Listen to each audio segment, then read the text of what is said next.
So, you may all be wondering, hey, where's Radiant Mythology 1? Or Radiant Mythology 2?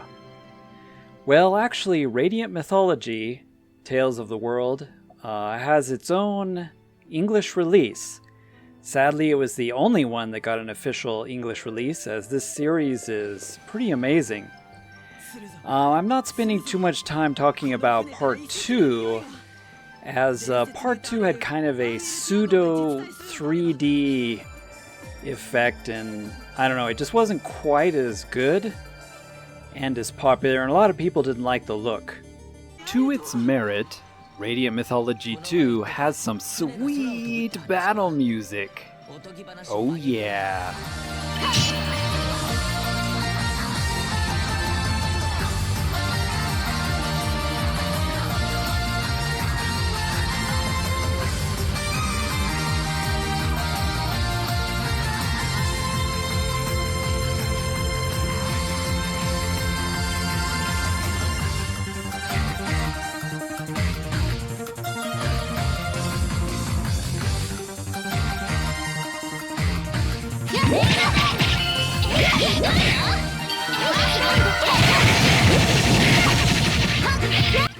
Actually, Radiant Mythology 2 and Radiant Mythology 3 are very similar. It's just, large graphical differences. So today we're going to take a look at Tales of the World Radiant Mythology 3, which I improved on pretty much everything from Part 2. Now, you may be wondering why these games didn't get released at all in English, no official releases. And sadly, that is because Radiant Mythology 2 and 3 introduced some of the new Tales characters that nobody had ever seen before. And so the developers or the companies thought, well, since there's so many characters that Western audiences don't know, we're just not going to do it. So I think the only way you can find this is with fan translations. But as an example, Tales of Rebirth, which was never given an official release, an official English release, all the characters from Tales of Rebirth are in Radiant Mythology 3, and also all the characters from Tales of Destiny 2, which also never got an official English release. And none of these characters are really known outside of Japan, except for big fans. Now, one of the cool things about the Tales of the World Radiant Mythology series is that it pretty much mixes all the Tales heroes together into the same universe, making an incredibly unique experience.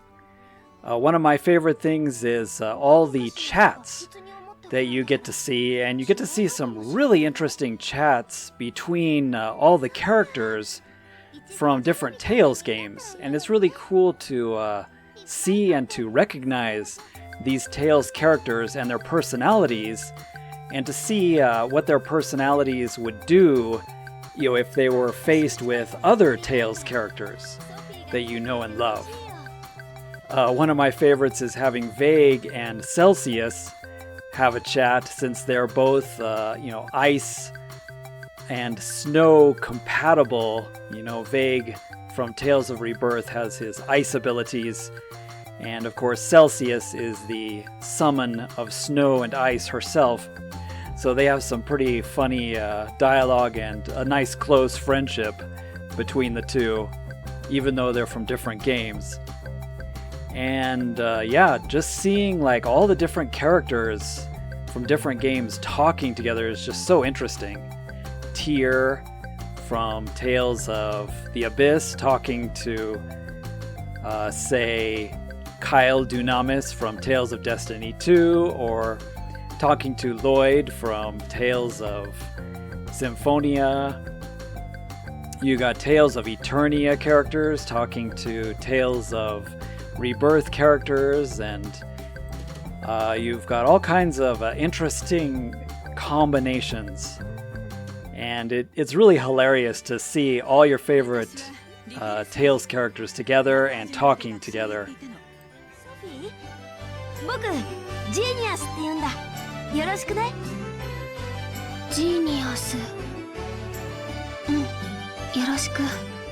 Now, Tales of the World Radiant Mythology 2 and 3 follow kind of the basic style of game. It's a little different of an RPG and a Tales game that people aren't quite expecting.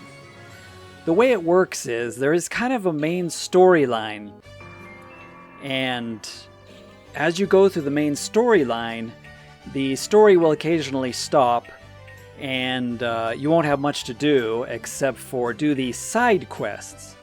All the Tales characters make up a kind of guild, and a lot of people have some confusion about how this game is played.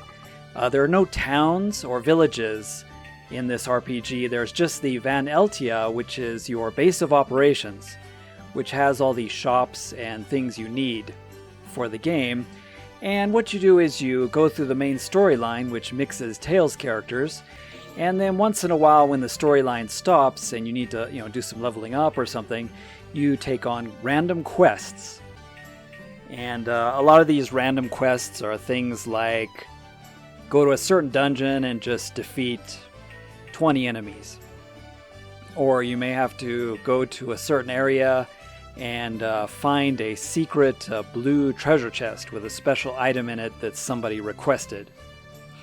Or you have some that they want you to go and get several drops from some particular enemy. Like maybe a forge person wants a bunch of silver or something that drops from a particular enemy in a particular dungeon. And after doing some of these side quests, some of which are given by Tales characters, then the main storyline becomes available again, and you just do a few more chapters in the main storyline, and then you do some more side quests, and then you do some more main storyline, etc., until you get to the end of the game.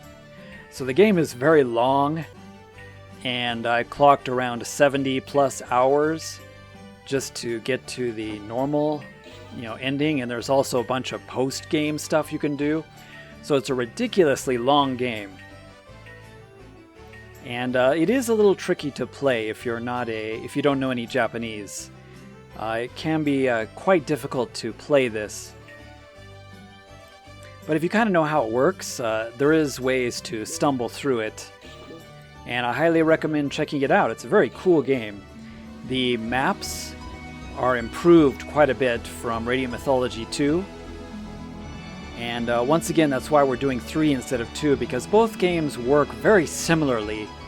It's just that Part 3 released a bunch of new characters, and of course, they changed the graphic style a bit, which is a big improvement to the way 2 used to be. It's sort of the Zelda-style down view, 45-degree down view angle, and you get to see some improved graphics instead of the strange kind of 3D version that was Part 2.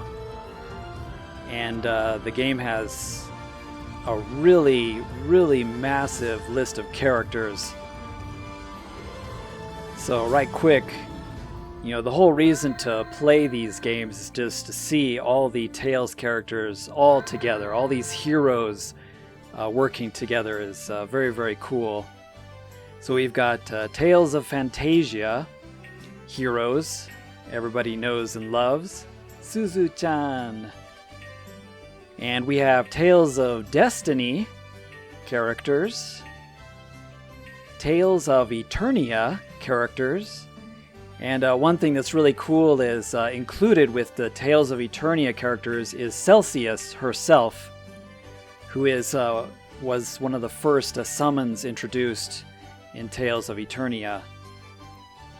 And then we have Tales of Destiny 2, which was a game that was not released worldwide, but only in Japan, and has Stan's son and a bunch of other really cool characters. And once again, this is probably one of the reasons the game didn't get a actual worldwide release, although Barbatos is a well-known character since he's from Tales of Destiny 2, but he makes an appearance Tales of Vesperia. We have Tales of Symphonia, as well as another one, of course, that didn't get the international release, Tales of Rebirth. Lots of great characters from Tales of Rebirth.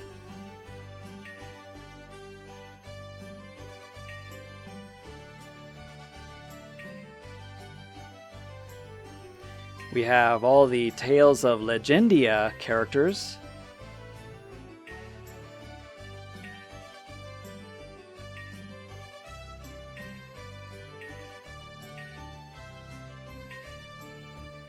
We have Tales of the Abyss heroes.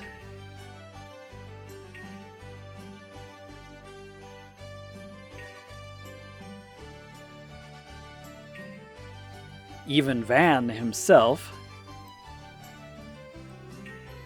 Tales of the Tempest heroes. Tales of Innocence heroes.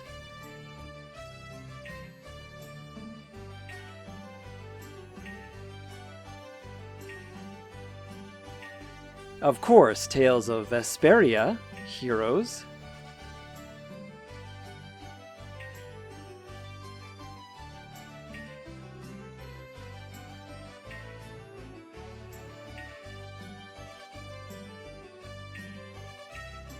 Tales of Symphonia, Ratatosk no Kishi. And we even have Tales of Hearts heroes, Shing and Kohaku. Tales of Grace's characters make an appearance. And then Radiant Mythology itself has a very short list of its own unique characters, featuring Kanonno, Rox, Niata, and of course the new villain from Radiant Mythology 3, Lazarus. The game has a really fun battle system, and what's really unique about the game is you get to choose your Tales characters for whatever your battle you're going into. And if you have all characters from exactly the same Tales game, you'll get the battle music from that Tales game, which is a very, very cool and unique thing that makes the battles a lot of fun and adds a lot of variety to the battle system. So as an example, if you have all characters from Tales of Rebirth, like Eugene, Mao, and Annie, you will get the Tales of Rebirth battle music from Tales of Rebirth itself, which is just awesome.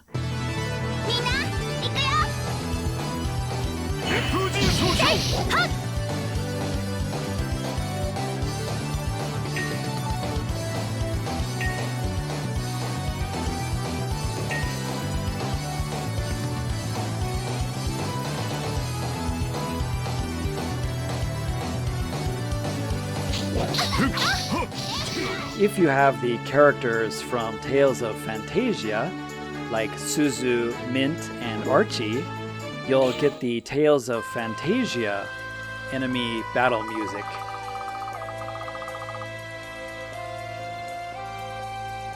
But it's really cool to be able to hear all the music from all the different Tales games.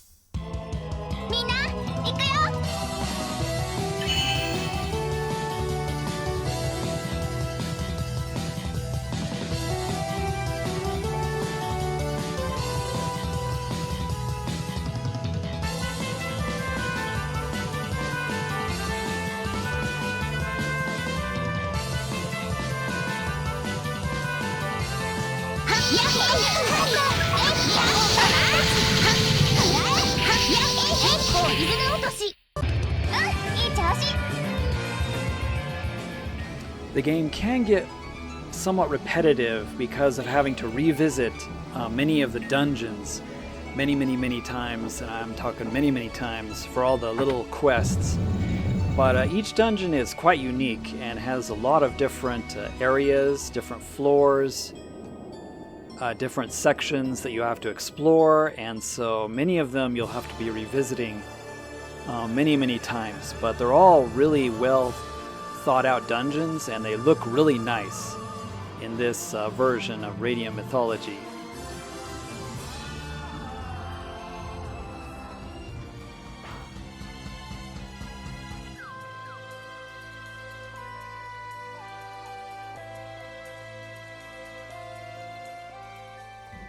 There are lots of puzzles to solve, as usual Tales games. Lots of unique enemies and bosses. And just all around, it's a really fun Tales game that I highly recommend you try out. If there's a English patch, you probably will have to use that in order to play this. But if you know some Japanese, it's possible to understand what is required of you for the side quests. And then for the main quest line, you can eventually figure out what you're supposed to do. But what's really great about this whole series in general is just being able to enjoy all your favorite Tales characters. And yes, they're all named properly. Her name is Refill, not Rain. 私はリフィル星人。私はリフィル星人。ナパージュ村で学者をやっていたの。And yeah, if you are a big Tales fan, I highly recommend trying the Radiant Mythology series out.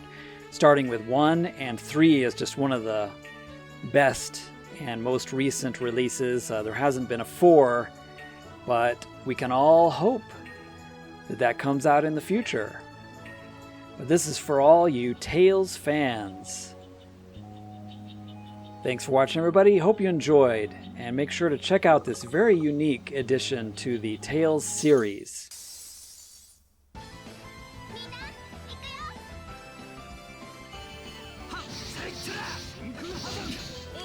And you just might see some of your favorite characters doing some pretty funny interactions. 世界樹の成り立ちを鑑みてみる。この推論を裏付ける有力な証拠がいくつか。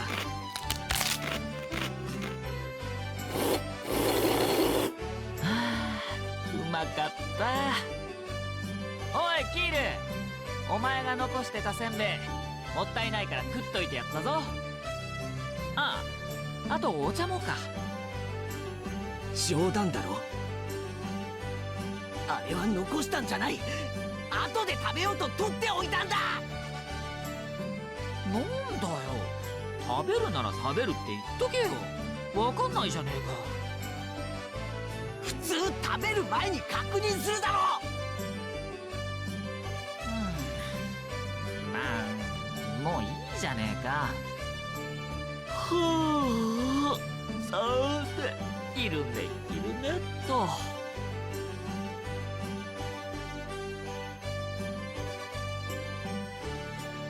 ねえキル、リッドってもしかしていつも。そうなんだ。